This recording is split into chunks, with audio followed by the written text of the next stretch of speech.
Do not be deceived by this. Do not fall into this form of self-assurance and self-comfort. Relationships of destiny are very rare. They do not happen every day. They are not guaranteed with every person with whom you find a great attraction, or even a great affinity. Relationships of destiny are here to serve a greater purpose. The people who become involved in them are still barely aware of this purpose and are struggling to discover it. Often they will struggle with each other, for within themselves and between each other they must find a reconciliation. They must find the basis for what is true and distinguish that from everything else. This takes time. It is better that you do much of this work on your own before you meet each other, or you will not be able to join and participate. If you meet each other too soon, you will not be able to receive each other's gifts of verification. You will not be able to verify for each other and confirm the greater need and greater understanding that speak of a life of destiny, a life that was anointed before you came into this world. You were assigned to each other before you came here not to fulfill each other as people and not to satisfy each other's personal wishes, desires or needs, but to initiate, inaugurate, support and nourish a greater purpose and mission which transcend your human interests. If you could have a vision of the greater community, this would be much easier for you to see. You would see relationships that possess this greater dimension and greater purpose. You would see this not only between individuals within other worlds, but between individuals living in different worlds as well. You would see relationships between individuals who have never met each other and who will never, within their own lives, have access to each other physically, but who can share what they have learned and what they have received through a greater recognition. This is remarkable and may seem incomprehensible given the normal range of experience. But true it is, and important for you. Your spiritual family works in many places. You are bound to them and they are bound to you. They represent the relationships that you have reclaimed and acknowledged thus far. Some of them are in the world, and many of them are outside the world looking in, watching you. Your spiritual family is watching you. They represent your small working group. There are many spiritual families. Never think that you can assign to your spiritual family the person you care for, the person you love, or your brother, your sister, your mother or your father. We are speaking of something else. If you were to find one of your allies, but they were lost in the world and could not receive you, it would be a great tragedy for you. Therefore, do not demand that they come to you now. Instead, ask that they be prepared and that you be prepared so that you can be ready for each other, ready to recognize each other, ready to take on the greater role with each other and ready to differentiate between a greater purpose and your personal interests regarding each other. These relationships will be the confirmation that the work that you have done, the work that you have consciously involved yourself in, is meaningful and necessary, even though you cannot see its outcome or fully understand its importance. Do not look around and say, well, this person must be one of those people, or that person must be one of those people because we have so much in common, and it feels so good to be together, and we have so many shared interests, or I experience such affinity with him. Do not assign this to any person. Time and experience will reveal those individuals who have a greater purpose and mission in your life.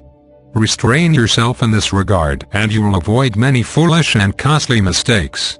You do not want to waste your life. You do not want to have to continue to unlearn things that you have taught yourself. You do not want to be disappointed again and again regarding things that you think are real and correct. Your time in life is precious. Your opportunity here is great. The more you are aware that it is great, the less you will want to waste it on any endeavor or relationship that compromises you or that leads you astray. In meeting your ally, you might find that you are to serve them or that they are to serve you. Perhaps they are in the leadership role this time, and you are not. Perhaps it is the other way around. You will fit perfectly together if you can accept how perfectly you fit, which may not fit at all with your ideals, ambitions or notions about yourself. That is why this requires humility and sobriety. That is why it requires preparation. Many of your hopes and ideals regarding yourself must be disappointed. Much of your reckless striving, intense desires and feverish attractions must rest quietly within you. To recognize your ally, you will need to look, listen and learn, not just in the moment but for a long time. Many people do not want to live without definitions. They want to have everything neatly explained and explainable. They want to have everything they are doing look very orderly, be connected to their past and be understandable. This will not work in these relationships. These relationships will be mysterious. They will often be very confusing. They may even generate tremendous conflict internally and between you, depending on how ready you are to recognize each other. What is important here is not getting to know the other person as much as it is getting to know the experience of true affinity. Yes, you will need to learn about their behavior, their idiosyncrasies, their liabilities and their difficulties. This is important. However, getting to know the experience of true affinity is getting used to having a relationship like this, which will make all of your other relationships seem very doubtful. All the other people you have committed yourself to, have attempted to give yourself to, or from whom you have demanded or expected a commitment, these will be cast in doubt. What you thought you were going to do in your life, and all of your plans, schemes and goals will be cast in doubt. If you can allow this to happen, then a greater reality can become manifest within you. However, if you resist this or refuse it or fight against it, there will be tremendous conflict. It would be better, then, that you not meet each other at all. In order to find each other, you will need to work within yourself and within your life to clear the way. If you are married or in a committed relationship and have all of your plans, goals and securities tied together and then you meet your ally, everything else may fall apart for you. We will give you an example, one that you are perhaps familiar with. When Jesus found he had disciples, he needed only to call them and they joined him. This represented relationships of the great nature that we are speaking of. They did not join him because he was magnificent, or because he had unusual abilities, or because he was beautiful or sweet. Indeed, he was going to take them all into dangerous situations and challenge them continuously. So what enabled them to drop what they were doing and to leave their lives and follow him? It was knowledge. If you ask for your ally to find you and if you ask to be able to find your ally, you must be ready. This relationship will cast in doubt a great deal that you have planned for yourself and that you have established for yourself already. If you do not want to give anything up but only acquire more and more, then this relationship will be too dangerous for you.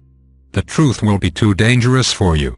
And though you may claim a greater purpose for yourself, your real purpose will be beyond your reach. It is so necessary for you to learn to be in a relationship of this nature, and learn it you will by learning the greater community way of knowledge. The way of knowledge will validate knowledge and nothing else. It will lead you to knowledge and nothing else. It will bring you to true recognition within yourself and nothing else.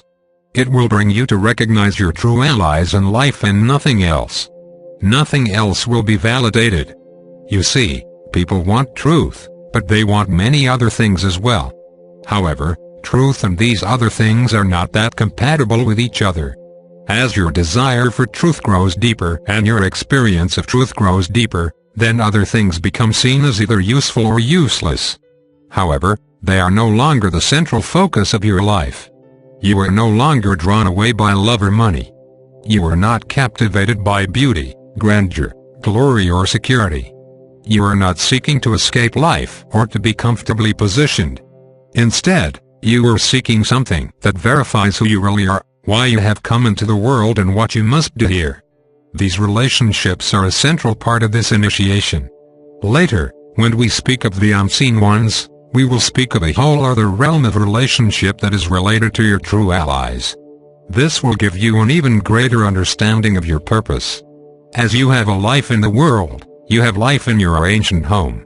This has not been lost to you, and it is in you now within your knowledge. You have relationships in the world, and you have relationships beyond the world. You have relationships with your spiritual family, and these relationships provide the context and meaning to your reason for coming into the world. Knowledge will prepare you for these relationships. If you can find a way to knowledge and dedicate yourself to it, then gradually all of your difficulties and dilemmas in relationship will be resolved. We can make this promise because of the nature of reality and the nature of your greater identity and purpose here. You can then choose rightly and escape the grave and seemingly hopeless suffering that afflicts so many. then you will not be lost in the world anymore. And your example, your experience and your understanding will inspire others and give them a greater possibility. You need true companions in life, but to have them you must have a relationship with the truth within yourself, which is represented by your relationship with knowledge. Become a student of knowledge, and this relationship will be revealed to you and then reclaimed by you. Then, your allies will be able to join you to confirm the reclamation of knowledge, to give it meaning and scope in the world, and to give definition to what you must accomplish here specifically.